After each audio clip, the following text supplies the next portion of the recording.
गुरु बेचारा क्या करे जो चेला खोटा होए। पारस बेचारा क्या करे जो लोहा खोटा होए। नमस्कार साई बंदगी। लोहा अगर साफ सुथरा हो, जंग ना लगा हो, पारस पत्थर उसको सोना बना सकता है।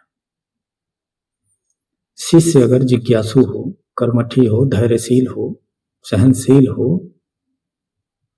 तो गुरु की शरण में रह करके आत्म तत्व का अधिकारी बन जाता है। कुछ इसी तरह की एक कथा आती है कठोर उपनिषद से। आइए सुनते हैं। एक पुराने समय में राजा हुआ करते थे जिसका नाम था वरुण। वरुण के पुत्र थे बाजश्रवा और बाजश्रवा के पुत्र थे उद्दालक मुनि।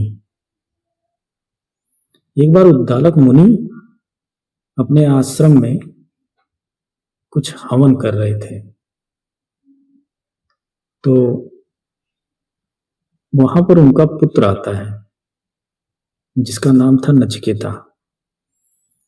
नचिकेता अपने पिता उद्दालक से पूछता है, पिताजी मुझे ये हवन करना कब सिखाएंगे? तो उद्दालक मुनि कहते हैं, पुत्र जब तुम बड़े हो जाओगे तो मैं तुम्हें हवन करना सिखा दूंगा। जब तुम जनेऊ धारण करने लायक हो जाओगे तब मैं तुम्हें हवन करना सिखा दूंगा। इतना सुनकर बच्चा खेलने चला जाता है। उद्दालक मुनि के मन में आता है, विचार आता है कि बच्चा अब बड़ा हो रहा है, इसको किसी गुरुकुल में भेजा जाए शिक्षा के लिए, विद्या ग्रहण करने के लिए। अब वहीं पर एक गुरुकुल होता है थोड़ी दूर पर,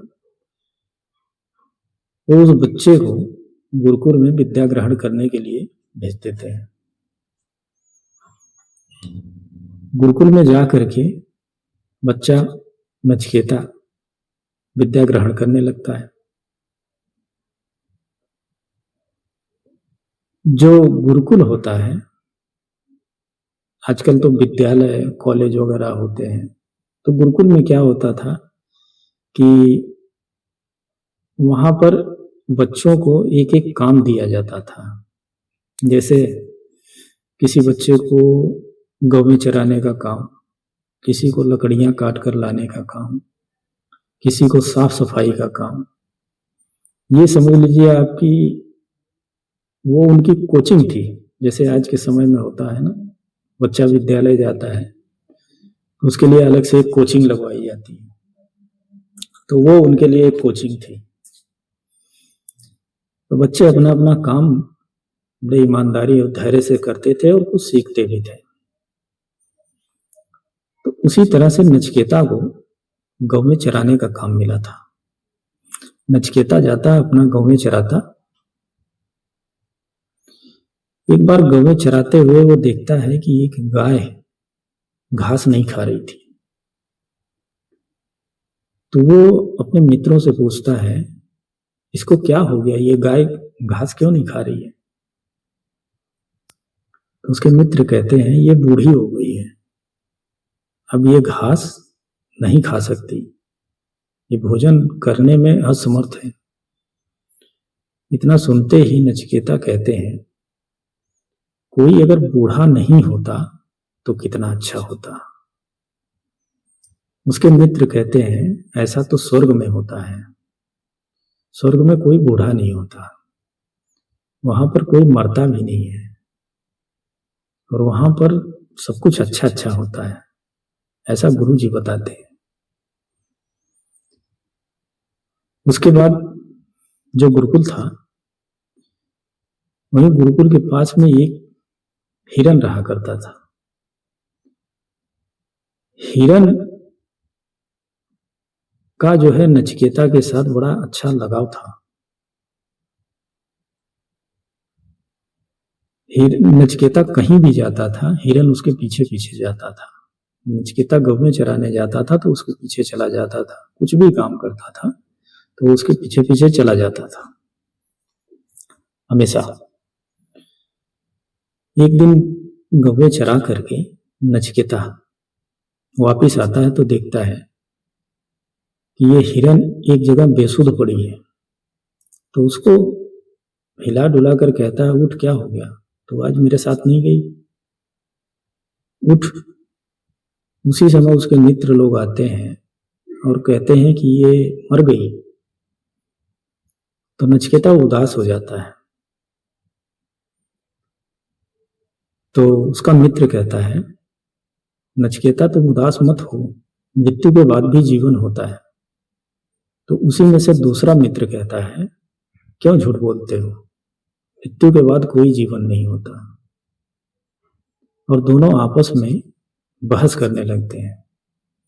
नचिकेता वहां से उठता है और भागा भागा जाता है अपने गुरुजी के पास और अपने गुरुजी से पूछता है, गुरुजी ये मृत्यु क्या होती है।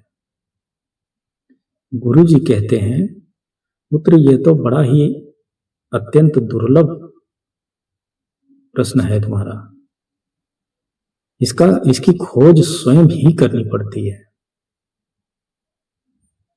इतना सुनते ही नचिकेता गर्दन झुका करके चला जाता है।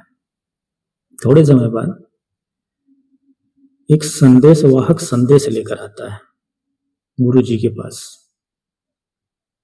वो संदेश होता है उद्दालक मुनि का।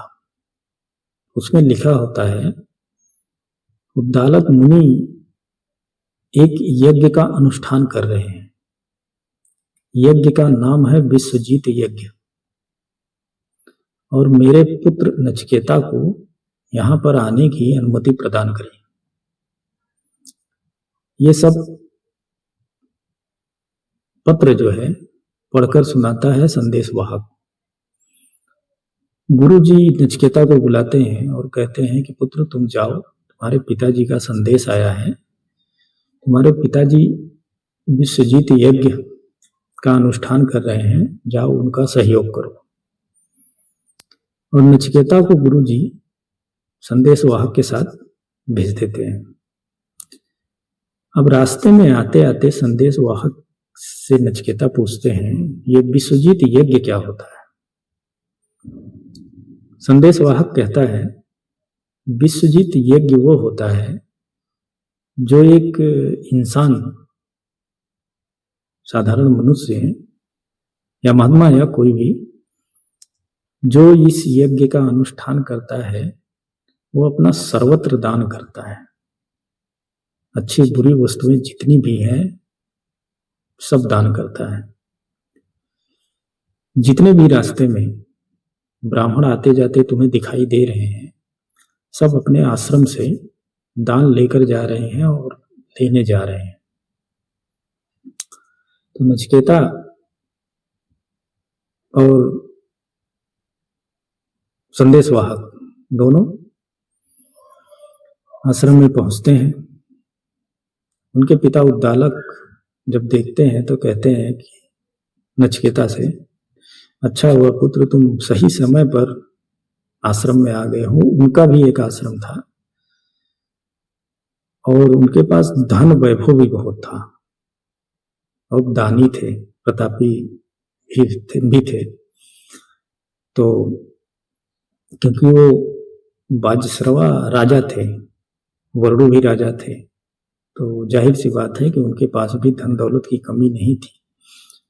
वो भी खूब दान किया करते थे, ब्राह्मणों को बुला करके, अन्य लोगों को बुला करके। तो उस तरह से उन्होंने आखिरी समय में कुछ पुण्य कमाने के लिए एक विश्वजीत यज्ञ का अनुष्ठान किया था, जिसमें उनको जितनी भी वस्तुएं थी सबको दान करना था। उन्होंने दान करने का संकल्प लिया था, जितनी प्रिय अप्रिय वस्तु थी सबको दान करना था। वहां पर पहुंचते हैं नचिकेता, तो उनके पिता कहते हैं, बहुत सही समय पर आए हो पुत्र, शिष्यों के साथ तुम भी जाओ और जितनी भी गौवें बची हैं सबको लेकर आओ, दान करना है। तो वो शिष्यों के साथ, बच्चों के साथ नचिकेता भी जाते हैं वहां से और सारी गौओं को लेकर आते हैं। जो भी गौएं आती हैं, सब की सब गौएं बूढ़ी होती हैं, न तो वो घास चर सकती हैं, न तो उनके स्तन में दूध ही होता है, यानी किसी योग्य नहीं रहती।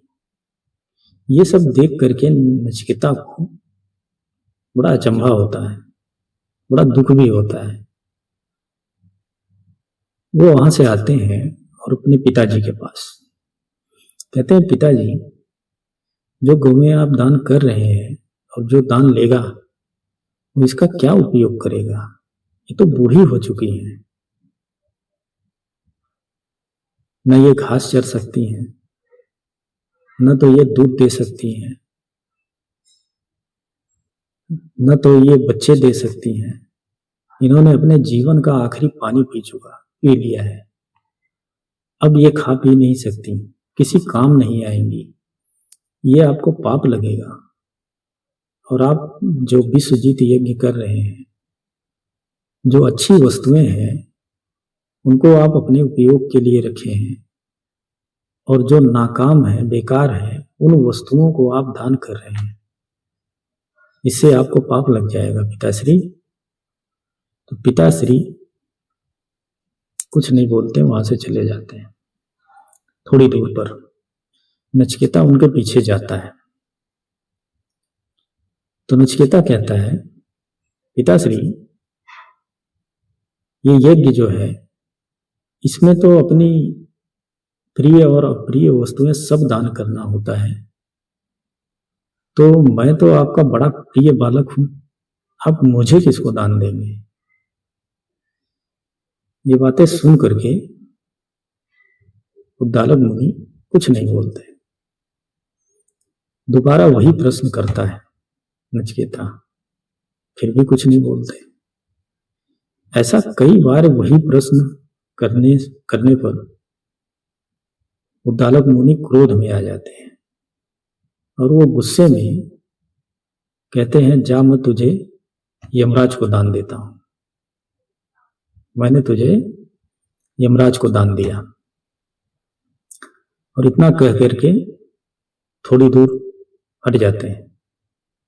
नचिकेता सोचता है, पिताजी इतने क्रोध में मुझे दान क्यों दिए? यमराज को दान दिए और इतना क्रोध में बोल के गए। जहां तक मुझे पता है, पुत्र या शिष्य 3 श्रेणियों में आते हैं, उत्तम, मध्यम और अधम। उत्तम पुत्र या शिष्य वो होता है जो पिता या गुरु की मनोस्थिति को समझकर किसी कार्य को बिना आज्ञा का इंतजार किए हुए उस काम को अच्छी तरह से संपूर्ण कर दे, वो उत्तम श्रेणी का पुत्र होता है। मध्यम श्रेणी का वो होता है जो कहने पर उस आज्ञा को न टाले और अपने काम को अच्छी तरह से संपूर्ण कर दे, वो मध्यम श्रेणी में आता है। और अधम में वो आता है समझाने के बाद भी, कहने के बाद भी उस बात को टाल दे और वहां से चला जाए, वो अधम श्रेणी में आता है। तो मैं तो कहीं कहीं उत्तम श्रेणी में आता हूं, कहीं कहीं मध्यम श्रेणी में आता हूं, अधम तो बिल्कुल नहीं आता। फिर पिताजी ने इस तरह क्रोध में आ करके मुझे ऐसा क्यों कहा? फिर नचिकेता की नजर अपने पिता पर पड़ती है। वो पिता के पास जाते हैं और कहते हैं, पिताजी, मुझे यम के पास जाने की आज्ञा दीजिए। उनके पिता उद्दालक बड़े उदास थे, दुखी थे। वो कहने लगे, पुत्र, मुझे क्षमा कर दो, गलती से मेरे मुंह से ऐसी बात निकल गई, तो मुझे छोड़कर मत जाओ। पुत्र कहता है, पिताश्री, आप अपने पूर्वजों को देखिए, उन्होंने कभी भी अपने वचनों को खाली नहीं जाने दिया। और आप जो विश्वजीत यज्ञ कर रहे हैं और आपने जिसको दान दिया है, अगर आप उस वचनों को मिथ्या जाने देते हैं तो आपको पाप लग सकता है। इसलिए मेरा ये धर्म है कि आपकी आज्ञा का उल्लंघन न करूं मैं, और आप मुझे यम के पास, धर्मराज के पास जाने की अनुमति दें। इतना सुनकर उद्दालक मुनि आज्ञा देते हैं उनको, नचिकेता। नचिकेता, अब आप लोग सोच रहे होंगे कि नचिकेता कैसे गया, अपनी शरीर लेकर गया या मर कर गया। न तो मर के गया था, न तो अपना शरीर लेकर गया था, वो ध्यान के द्वारा गया था। तो नचिकेता यमराज के पास जाता है, ध्यान के द्वारा, सूक्ष्म शरीर के द्वारा जाता है। ये कहानी कई जगह से, कई तरीके से है, और आप अगर कठोर उपनिषद को पढ़ेंगे तो आपको पता लगेगी सारी कहानी। तो नचिकेता यम के पास जाते हैं, और जो यमलोक में पहुंचते हैं वहां पर यमराज नहीं होते। तो जब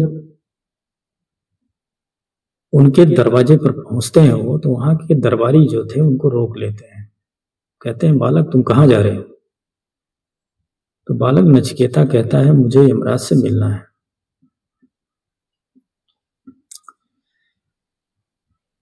तो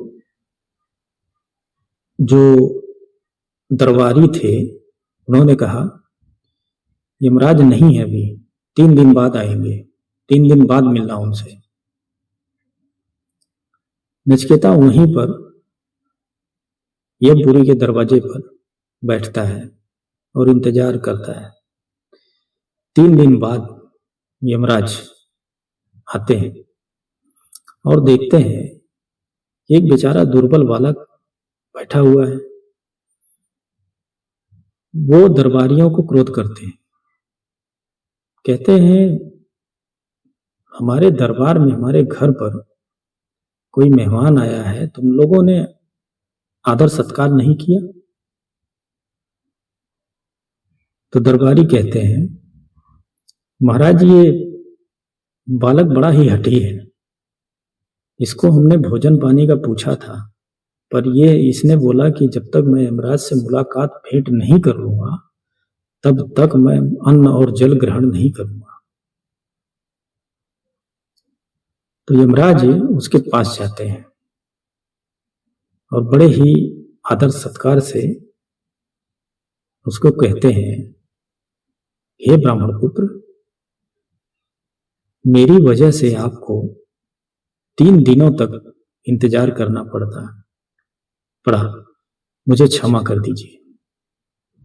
मेरी वजह से आप भूखे प्यासे 3 दिन बैठे थे, आपको बड़ा दुख हुआ होगा, आप मुझे क्षमा कर दीजिए। और 3 दिन इंतजार करने के बदले आप मुझसे 3 वरदान ले लीजिए, पर मुझे क्षमा कर दीजिए। जब तक आप 3 वरदान नहीं लेंगे तब तक मुझे सुख और शांति नहीं मिलेगी। यहां पर एक सीखने वाली बात है। कभी कभी क्या होता है कि हमारे परिवारजनों में या जान पहचान या दोस्त मित्र यार कोई भी होता है, हमारी वजह से अगर उनको कोई दुख हुआ है या कोई भी बात हुई है तो उनके प्रति हमें सुख और शांति नहीं मिलती है। ऐसा होता है। इसी बात पर धर्मराज कहते हैं हे ब्राह्मण पुत्र, तुम हमसे 3 वरदान ले लो, हमें क्षमा कर दो। 3 दिन के बदले तुम अगर वरदान ले लोगे तो मुझे सुख और शांति मिलेगी। और इतना कह करके यमराज उस ब्राह्मण पुत्र को अपने दरबार में लेकर जाते हैं और उनको भोजन पानी कराते हैं और कहते हैं मांगो ब्राह्मण पुत्र। नचिकेता पहला वरदान ये मांगता है कि मेरे यहां आने से पृथ्वी पर मेरे पिताजी दुखी हैं, उनका दुख मिटा दीजिए और मैं जब यहां से हो करके पृथ्वी लोक जाऊं तो मेरे पिता क्रोध त्याग कर, दुख को त्याग कर और मुझे नचिकेता रूप में पहचान कर मुझसे पहले की तरह ही प्रेम करें। पहला वरदान ये मांगता है। दूसरा वरदान मांगता है कि मैंने सुना है स्वर्ग में मृत्यु नहीं होती, स्वर्ग लोक में मृत्यु नहीं होती, वहां पर सुख ही सुख होता है, वहां पर भूख प्यास भी नहीं होती, सब कुछ अच्छा अच्छा होता है। लेकिन स्वर्ग में जाने के लिए अग्नि विद्या का जानना जरूरी है। कृपा करके मुझे अग्नि विद्या का रहस्य बताएं। नचिकेता एक साधारण मनुष्य अपने पूरे जीवन काल में 4 आश्रमों से होकर गुजरता है। पहला ब्रह्मचर्य आश्रम, दूसरा गृहस्थ आश्रम, तीसरा वानप्रस्थ आश्रम और चौथा संन्यास आश्रम।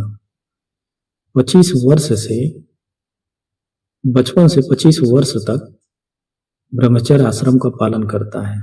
उसके बाद वो गृहस्थ आश्रम में प्रवेश करता है। उसके बाद वानप्रस्थ आश्रम में प्रवेश करता है।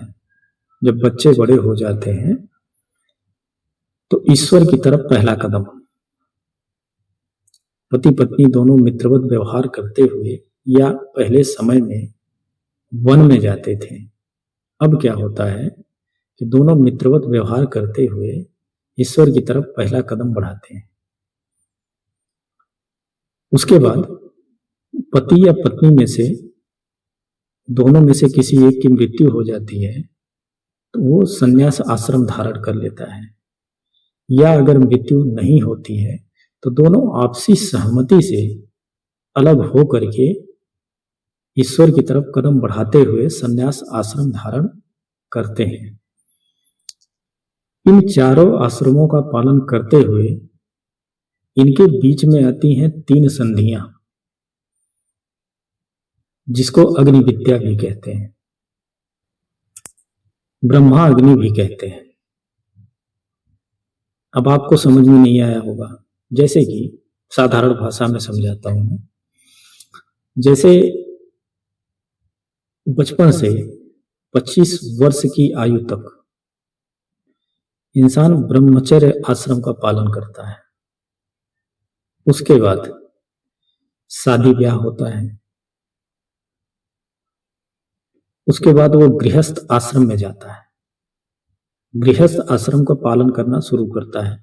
तो शादी ब्याह जब हो जाता है तो उसकी जो मन के अंदर उठा पटक होती है कि पत्नी आ गई, खर्चे वर्चे संभालने हैं और काम धाम ढूंढना है, काम करना है, पैसे कमाने हैं, तो जो मन के अंदर जो उठा पटक होती है उसको अग्नि विद्या कहते हैं। उसी को ब्रह्म विद्या भी कहते हैं, ब्रह्माग्नि भी कहते हैं। ब्रह्म विद्या नहीं, ब्रह्माग्नि कहते हैं और उसी को अग्नि विद्या भी कहते हैं। अच्छा, उसके बाद जब गृहस्थ आश्रम से जब 45 से 50 वर्ष की आयु होती है, वानप्रस्थ आश्रम धारण करने का समय आता है, तो दोनों में जब बदलाव होता है उसको संधि कहते हैं। जैसे संधि विच्छेद होता है ना, राम धन म राम, तो वैसे ये बीच बीच में संधियां आती हैं। तो जो बदलाव होता है, जो दुख तकलीफें तपन आती हैं, उसी को अग्नि विद्या कहते हैं, ब्रह्माग्नि भी कहते हैं।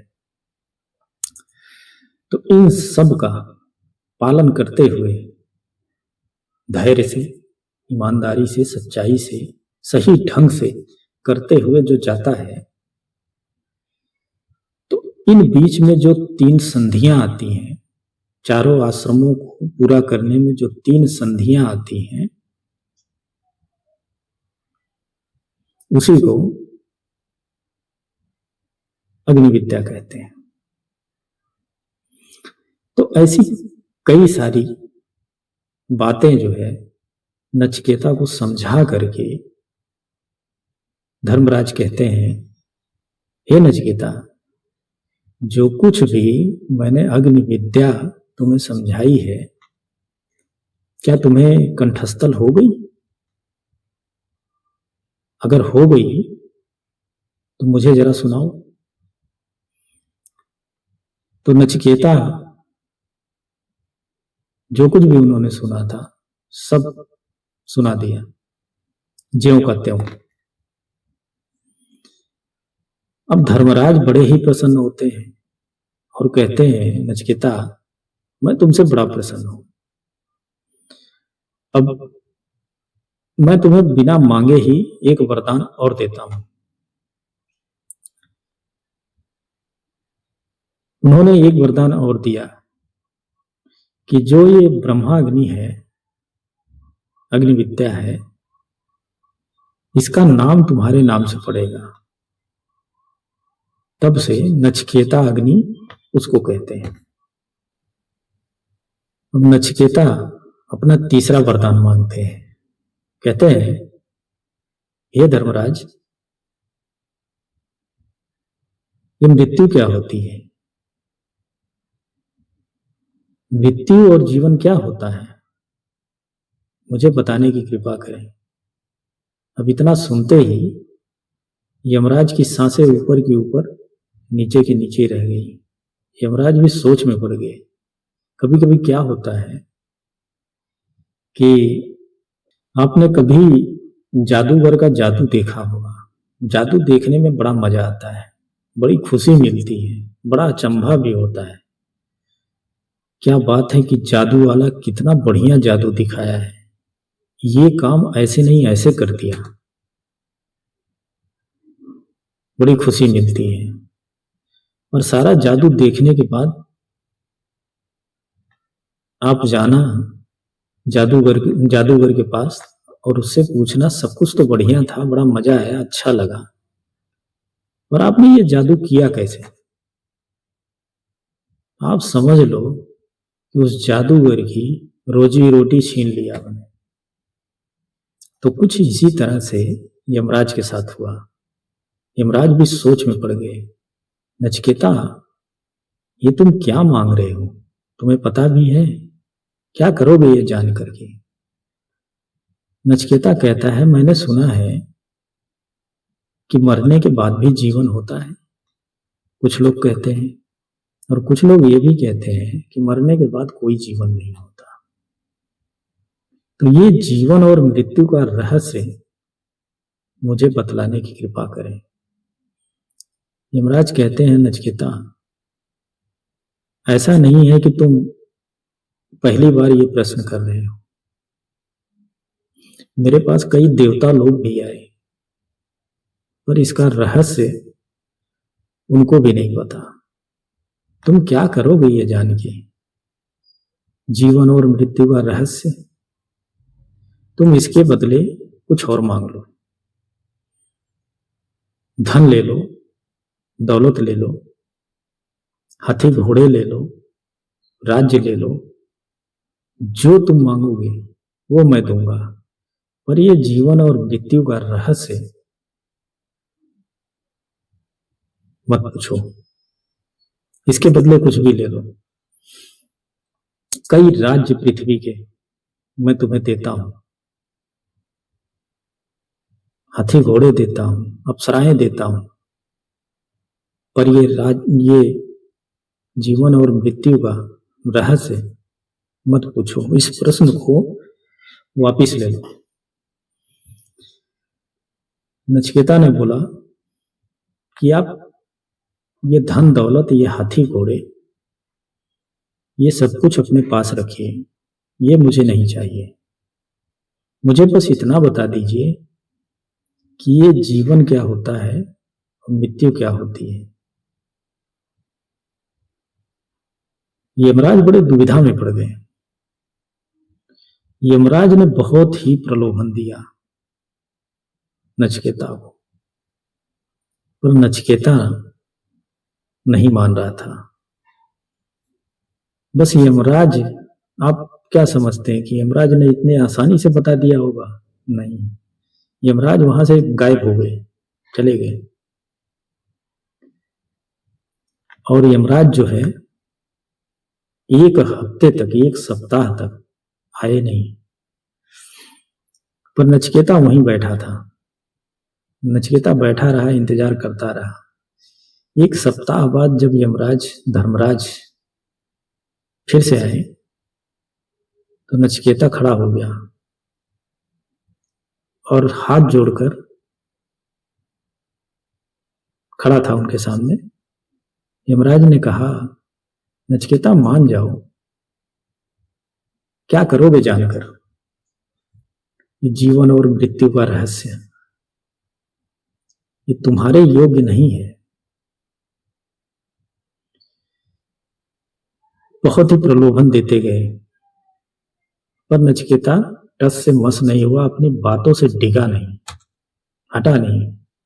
कभी कभी क्या होता है कि जो कभी कभी हम लोग अपने लक्ष्य की तरफ जब बढ़ते हैं तो हमारे जीवन में भी ऐसी कुछ चीजें आती हैं कि हम छोटी छोटी चीजों से खुश हो जाते हैं और अपने लक्ष्य से भटक जाते हैं।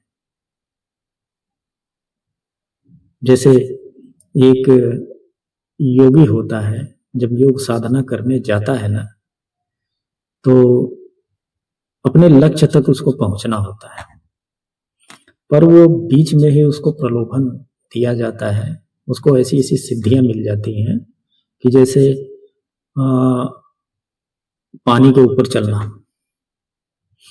धरती के इस कोने से क्षण भर में उस कोने पहुंच जाना, काफी समय तक भोजन और पानी ग्रहण नहीं करना, और कुछ भी कहीं भी जल छिड़क देना, फूल बन जाना, या ऐसे ऐसे चमत्कार वाली सिद्धियां उनको मिल जाती हैं। और वो उसी लालच बस वहीं रह जाते हैं, अपने असली लक्ष्य तक नहीं पहुंच पाते। जैसे कि यहां पर नचिकेता के साथ हो रहा था। यमराज उसको प्रलोभन दे रहे थे कि राज्य ले लो, तुम जितना जीवन मांगना चाहते हो मांग लो, प्रलय काल तक तुम्हारे लिए जीवन देता हूं मैं, तुम्हारे प्राण हरण नहीं करूंगा। पर नचिकेता ने बोला कि हे प्रभु, आप जैसा गुरु अगर सामने हो तो मैं इस इंद्रियों का सुख लेकर क्या करूंगा, और आप जैसे गुरु से अगर शिक्षा न ली मैंने तो मुझ जैसा अधम मनुष्य कौन होगा। आप जैसा योग्य गुरु होने के बाद भी अगर मैं शिक्षा न ले पाया तो मुझसे ज्यादा अधम कोई नहीं होगा। और रही बात सुख समृद्धि की, तो वो तो सुख समृद्धियां आपके दर्शन करने से ही मिल जाएंगी मुझे। रही बात मृत्यु की, तो जब तक आप इस पद पर हैं तब तक मुझे मृत्यु का भी भय नहीं है, और ये सारी सुख सुविधाएं आप अपने पास ही रखिए। मुझे बस इतना बता दीजिए कि जीवन और मृत्यु का रहस्य क्या है। यमराज सोच में पड़ गए। यमराज के मन में आया कि बालक हठी है और जिज्ञासु भी है, ऐसा शिष्य अगर मिल जाए तो आत्मज्ञान देने में कोई बुराई नहीं है।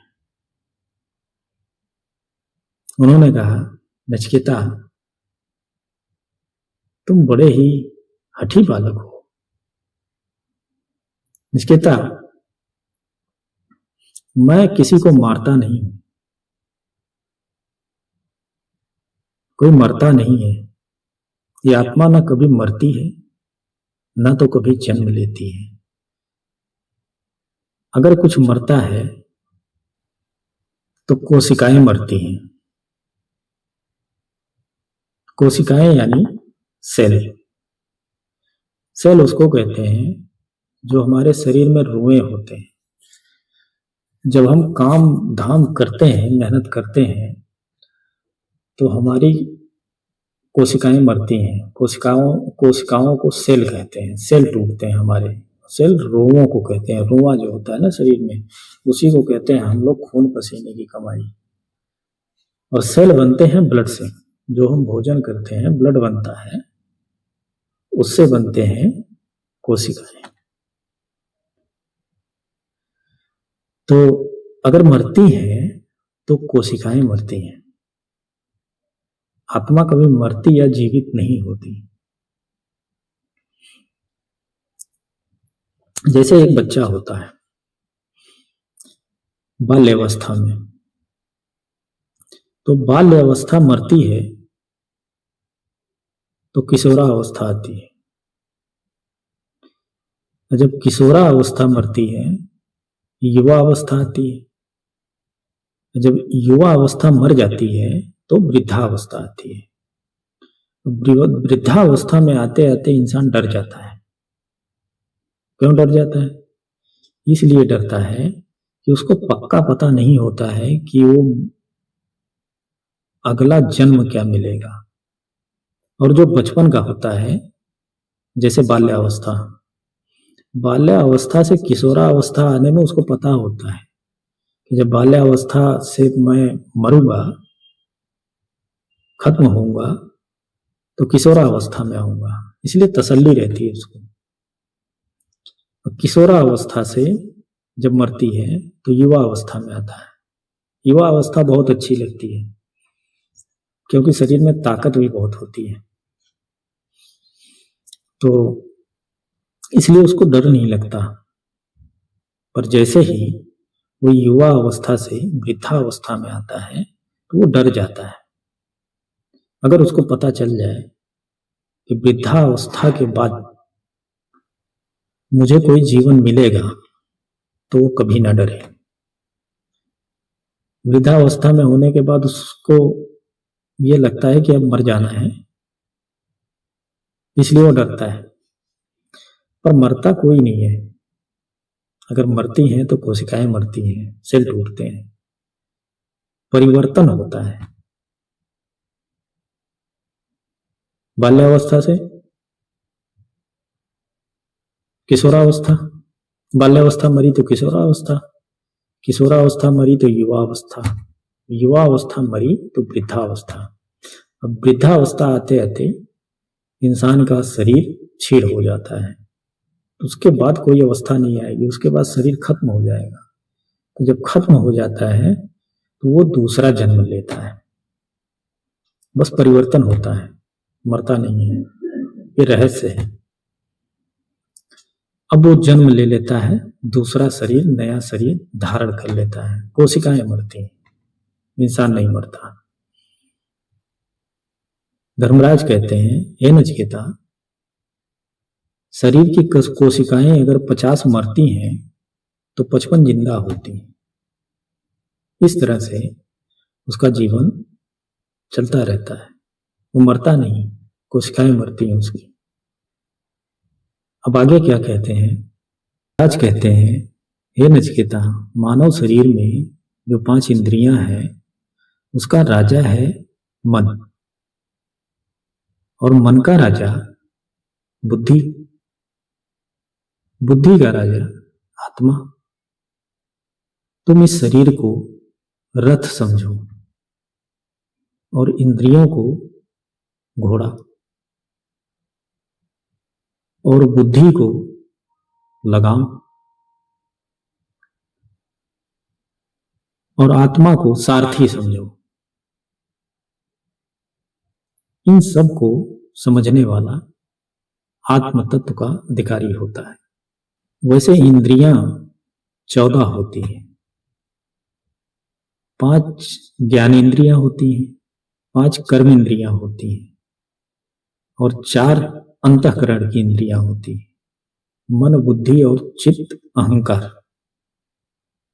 जो 5 ज्ञानेंद्रियां होती हैं, जैसे आंख, नाक, मुंह, कान, ये ज्ञान इंद्रियां होती हैं। कर्म इंद्रियां होती हैं हाथ, पैर, लिंग, गुदा, ये सब 5 इंद्रियां कर्म इंद्रियां होती हैं।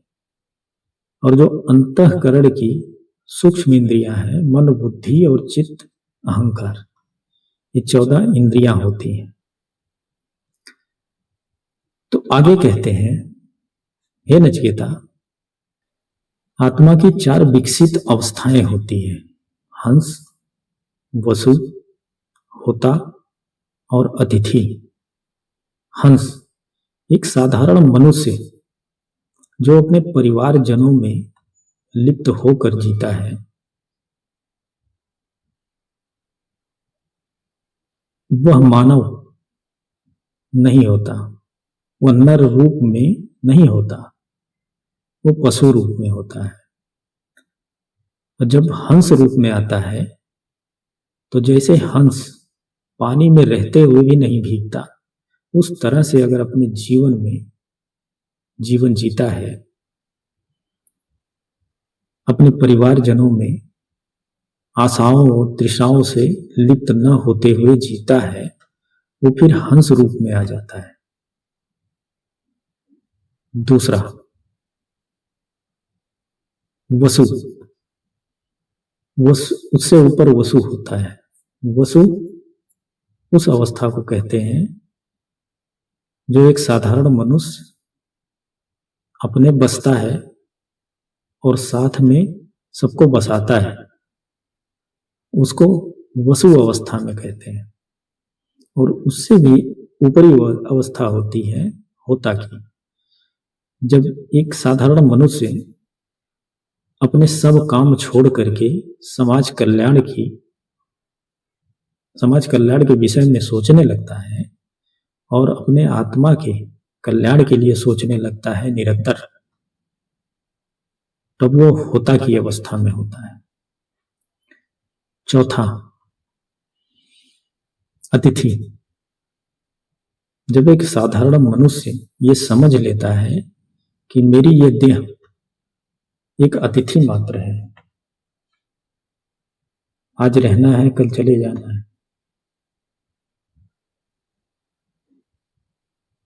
वो होती है अतिथि की अवस्था। तो इन सारी अवस्थाओं को विचरण करते हुए जो इंसान अपने जीवन जीता है, वो आत्म तत्व का अधिकारी होता है, वो आत्मज्ञान को प्राप्त हो जाता है। आगे कहते हैं, हे नचिकेता, इस शरीर के अंदर, इस तुम्हारे शरीर में ब्रह्म है और ब्रह्म के 11 दरवाजे हैं। 2 नाक, 2 आंखें, 2 कान, 1 मुंह, 1 लिंग, 1 गुदा, 1 दशम द्वार और 11वां ब्रह्मारंध्र। दशम द्वार इसको कहते हैं, ब्रह्मारंध्र ये होता है जहां ब्राह्मण लोग चुन्नी रखते हैं, वो ब्रह्मारंध्र होता है। इस सब को जानते हुए जो अपने जीवन में कार्य करता है, वो आत्म तत्व को प्राप्त होता है, वो आत्मज्ञान का अधिकारी होता है। तो इन सारी विद्याओं को देते हुए यमराज उस बालक को, नचिकेता को संतुष्ट करते हैं। अब नचिकेता अपने घर, अपने पिताजी के पास वापिस आता है और उसके पिताजी उनके वरदान के अनुसार उस बालक को पहचानते हैं और उसको फिर से पहले की तरह ही प्रेम भाव से रखते हैं, प्रेम करते हैं। और देश के कई कोनों से तब नचिकेता अपना आश्रम संभालने लगते हैं। देश के कई कोने से लोग आते हैं आत्मज्ञान लेने, आत्मविद्या लेने, और इस तरह से वो बालक जो था जिज्ञासु, तो हम सभी को एक जिज्ञासु बनकर रहना चाहिए। अगर हम जिज्ञासु बनते हैं तो हम आत्मज्ञान को प्राप्त हो सकते हैं और आगे अपना जीवन अच्छे तरीके से जी सकते हैं। तो ये कहानी कैसी लगी आप लोग कमेंट में जरूर बताइएगा। तब तक के लिए नमस्कार। साहिब।